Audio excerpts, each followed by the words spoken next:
Disappointing day for the program. Really good game by Maryland. I'm really proud of my kids.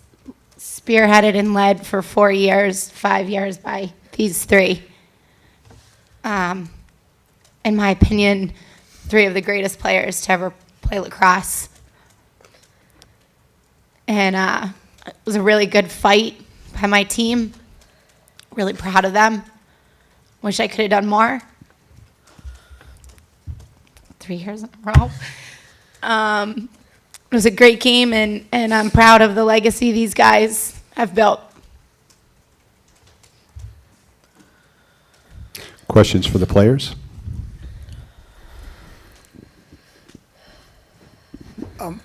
Kenzie, were your legs kind of heavy today from playing that double overtime game on Friday, or did you guys recover pretty well? I think obviously they're a little heavy, but once the adrenaline hits you, you don't really think about that.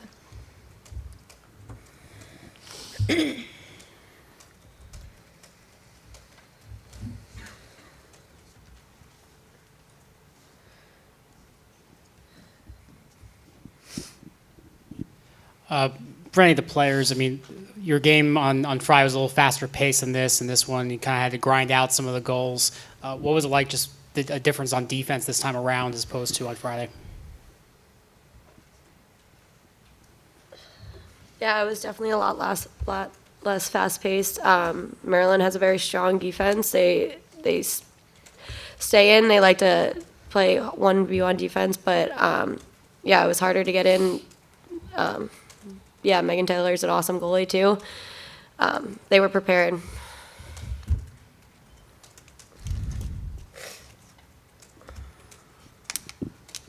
Just what do you guys think about the legacy that you've established here?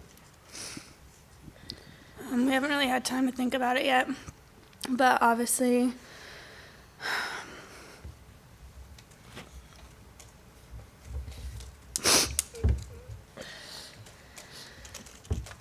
we just don't want to leave here without a win, but it's pretty cool to get here 3 times in a row.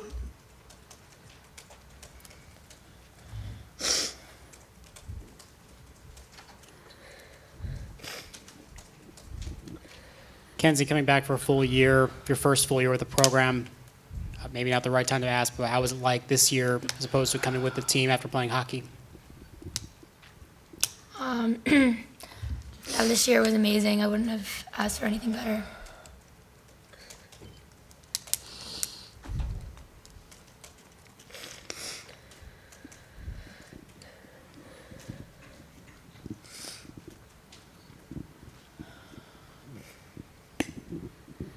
For any of the players, you guys have had incredible careers. How long do you think you can celebrate that at some time? What you've meant to the program, what this program has meant to you, where you've put it on the map?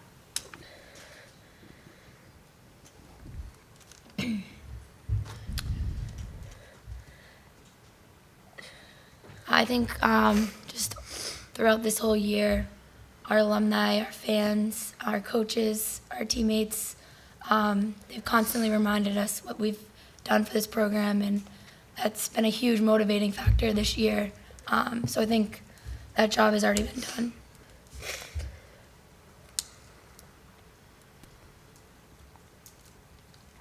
Any further questions for the players?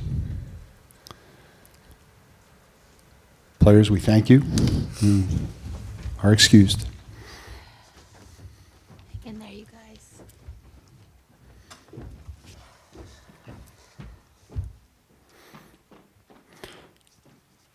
Questions for Coach?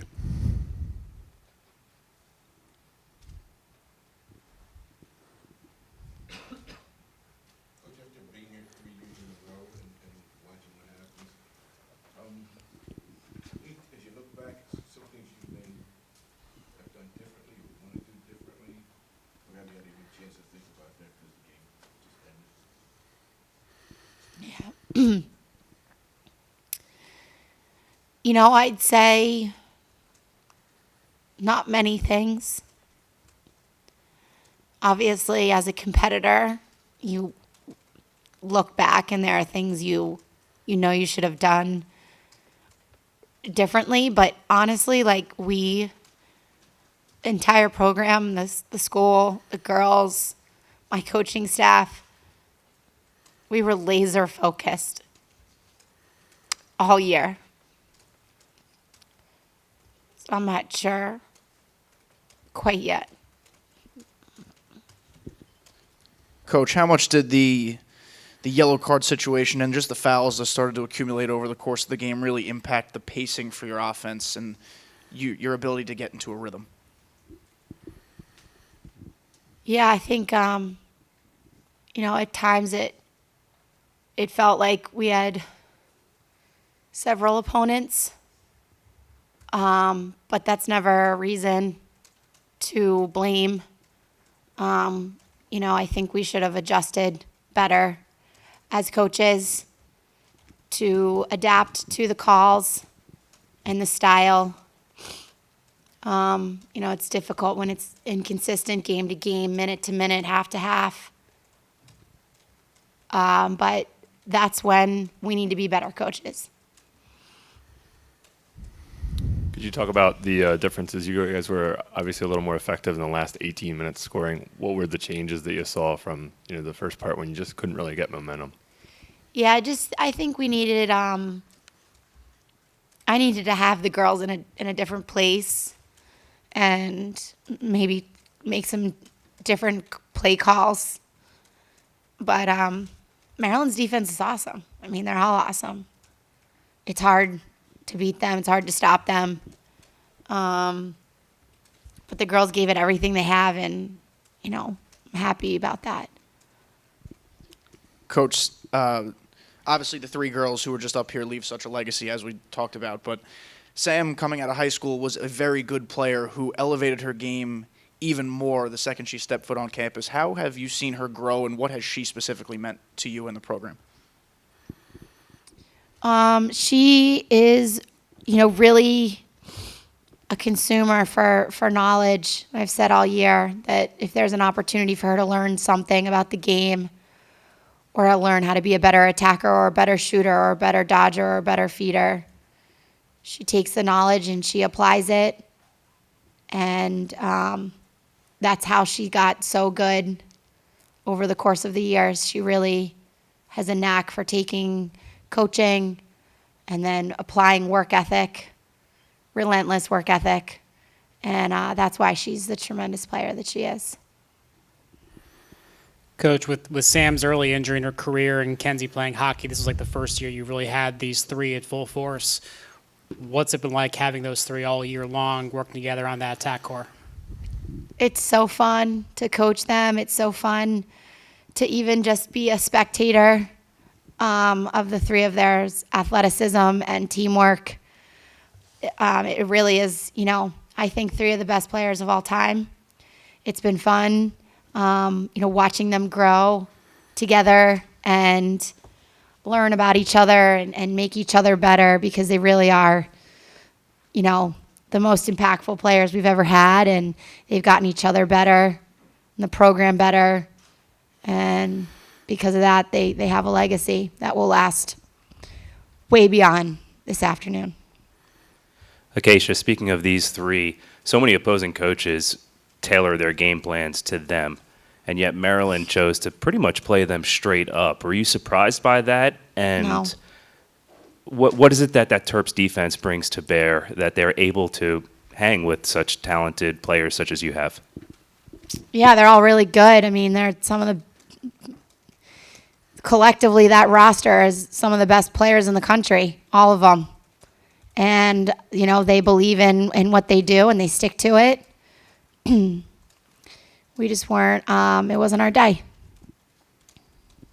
I know it's really fresh. It feels like that era with those three leaving is kind of over, but how do you make sure it's not over for coming to this standard? Well, I think Boston College wasn't a lacrosse school 4 years ago. And now it is. And now, because of them, lots of little girls want to come play at BC. And a lot of the top players in the world want to come play at BC. So because of what they've built, the legacy will live on. Coach, following up on that, saying now lacrosse go 4 years ago, what are some of the changes you've seen maybe with the crowds at Chestnut Hill, with the impact of the program? What are some of the things you've seen these last 4 years because of these three? Yeah, I mean, we have thousands and thousands of people at our games. We've created a brand with the neon, with people all over the country supporting the team. Recruiting is fun, and we can be a bit more selective. But really, it's awesome for what, the girls get to feel for the rest of their life, that they built something and changed a program, a school, a region, just because of what they've done.